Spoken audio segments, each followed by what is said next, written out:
आज के इस वीडियो में जनरली हम लोग बात करेंगे मोल के बारे में।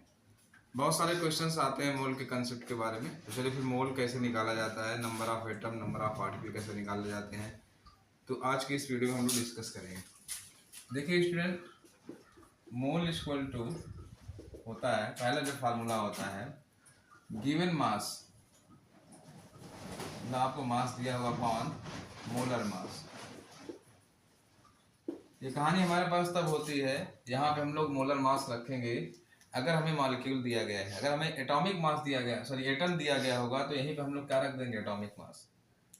अब जैसे एग्जांपल के तौर पर अगर हमसे पूछा जा रहा है कि find the number of mole in find the number of moles in 4 gram H2 molecule,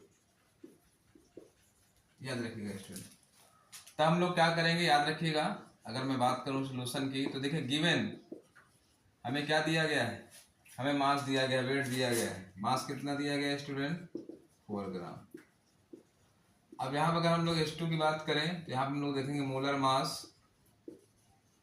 molar mass of H2 बराबर कितना हो जाएगा, 2, क्योंकि एक होता है, हाइड्रोजन का एटॉमिक मास 1 होता है, यहाँ पे 2 है, तो क्या हो जाएगा, 2 हो जाएगा। अब हम लोग जनरली अगर हम बात करेंगे मोल निकालने की बात करेंगे, तो मोल बराबर गिवन मास स्टूडेंट कितना दिया गया हमें, 4, और इसका मोलर मास कितना है, 2, तो कितना आ गया, 2 आ जाएगा। अब अगर स्टूडेंट यही हमसे दूसरा क्वेश्चन पूछता जो है find the number of mole in 4 gram hydrogen atom, याद रखिएगा। तब अगर हम लोग इसमें निकालते जो है मोल बराबर, तो मोल बराबर हमारे पास क्या हो जाता है फार्मूले में student, given mass upon atomic mass रखेंगे यार स्टूडेंट। क्या रखते हैं हम लोग, एटॉमिक मास बराबर कर देते हैं हम लोग। गिवन मास है, गिवन वेट कितना दिया गया, 4 दिया गया। हाइड्रोजन का एटॉमिक मास कितना होता है स्टूडेंट, 1, क्योंकि यहाँ पे हाइड्रोजन एटम दिया गया, तो क्या आता है हमारे पास। स्टूडेंट समझ में आया बहुत अच्छे तरीके से। चलिए अब दूसरा हम लोग डिस्कस करेंगे। यहाँ पे अगर हमें यही भी पूछा जाता है number of atom and number of particle, या दूसरा अगर हम लोग फार्मूले की बात करें जो है स्टूडेंट, दूसरा हम फार्मूले की बात करेंगे, मोल बराबर नंबर ऑफ एटम या पार्टिकल, कुछ भी हमसे पूछ रहा है, अपॉन क्या होता है, एवोगाद्रो नंबर, याद रखेंगे आप, एवोगाद्रो नंबर। क्लियर समझ पाए आप स्टूडेंट। चलिए अब अगर यहाँ पे हम लोग निकाल दें नंबर ऑफ एटम या पार्टिकल की अगर मैं बात करूं, तो बराबर हो जाएगा हमारे पास मोल इनटू एवोगाद्रो नंबर।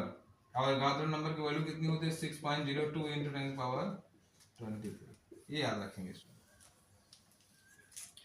कोई दिक्कत, कोई कंफ्यूजन, इसको आप बहुत अच्छे तरीके से समझ लीजिए स्टूडेंट। ये हमारे पास मोल निकालने के 2 फार्मूले हैं, 2 मोल निकालने के। अब स्टूडेंट होता क्या है, अगर मैं जनरली बात करूं आपसे कि नंबर ऑफ एटम बराबर एक फार्मूला होता है मोल इनटू एवोगाद्रो नंबर Na, जिसकी वैल्यू मैंने बताया आपको ये होती है, इनटू एटॉमिसिटी, याद रखेंगे एटॉमिसिटी। अगर कोई मॉलिक्यूल दे दिया गया है तो उसमें आप एटॉमिसिटी जरूर रखेंगे, तभी आपके पास चीजें क्लियर हो जाएगी। कोई दिक्कत, कोई कंफ्यूजन स्टूडेंट मेरे हिसाब से नहीं होना चाहिए। ये हमारे पास पहला फार्मूला था, ये हमारे पास दूसरा फार्मूला है। यहाँ पे आप लिख सकते हैं ये वाला फार्मूला आपके पास, इसी को मैंने थोड़ा सा हल्का चेंज किया, इस तरह से बन गया, या आप इस तरह से ले सकते हैं। आप एटम दिया गया तो एटम निकाल सकते हैं, मॉलिक्यूल दिया गया तो मॉलिक्यूल निकाल सकते हैं। अब स्टूडेंट एक चीज और ध्यान रखिएगा, जब कोई गैस दिया गया हो और वॉल्यूम गिवन हो, तब हम लोग बात करते हैं मोल इक्वल टू, स्टूडेंट याद रखिएगा, वॉल्यूम अपॉन 22.4 लीटर। शर्त है क्या है कि वॉल्यूम किस में दिया गया होगा, लीटर में, याद रखिएगा ये अगला।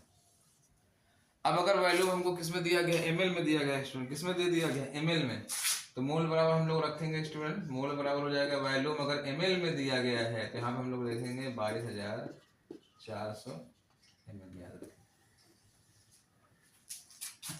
क्लियर, कोई दिक्कत। यहाँ पे अगर हम लोग ना करके 22.4 कर देना है, ml बटा दो, कोई दिक्कत, कोई कंफ्यूजन। तो इस तरह से स्टूडेंट हमारे पास थोड़ा सा जनरल सा था, जिसको हम लोग डिस्कस करेंगे जो है मोल के पॉइंट ऑफ व्यू से। आई होप स्टूडेंट आपको बहुत अच्छे तरीके से चीज़ें क्लियर होगी। अब थोड़ा सा हम लोग डिस्कस करते हैं, जैसे हमारे पास दिया गया, हमने यहाँ पे मोल निकाला है, ठीक है, हाइड्रोजन एटम। अब अगर इसी क्वेश्चन में हमसे पूछा जाता है कि नंबर ऑफ एटम कितने होंगे, याद रखेंगे नंबर ऑफ एटम। तो नंबर ऑफ एटम स्टूडेंट याद रखेंगे, मोल हम निकाल चुके हैं, 4 होता है into Avogadro number 6.02 into 10 power 23। ये ध्यान रखेंगे आप, ठीक है। इसको कहीं कहीं पे ऐसे भी लिखा जाता है स्टूडेंट, 4Na। अब यहाँ पे हाइड्रोजन एटम दिया गया, एक ही हाइड्रोजन एटम है, तो वहाँ एटॉमिसिटी जो है 1 लिखना, लिख सकते हैं आप, नहीं भी लिख सकते, कोई दिक्कत की बात नहीं होती। लेकिन अगर स्टूडेंट यही हमसे पूछता है नंबर ऑफ मॉलिक्यूल इस वाले ग्राम में 4 ग्राम H2 में, तो याद रखिएगा इसमें अगर हम लोग नंबर ऑफ मॉलिक्यूल निकालेंगे, नंबर ऑफ मॉलिक्यूल, तो याद रखिएगा मोल कितना आया है स्टूडेंट, इसमें मोल कितना आया है, यहाँ पे मैंने निकाला है, मोल 2 आया है। तो 2 into हमारे पास क्या हो जाएगा, एवोगाड्रो नंबर क्या हो जाएगा, Na। कोई दिक्कत, कोई कंफ्यूजन?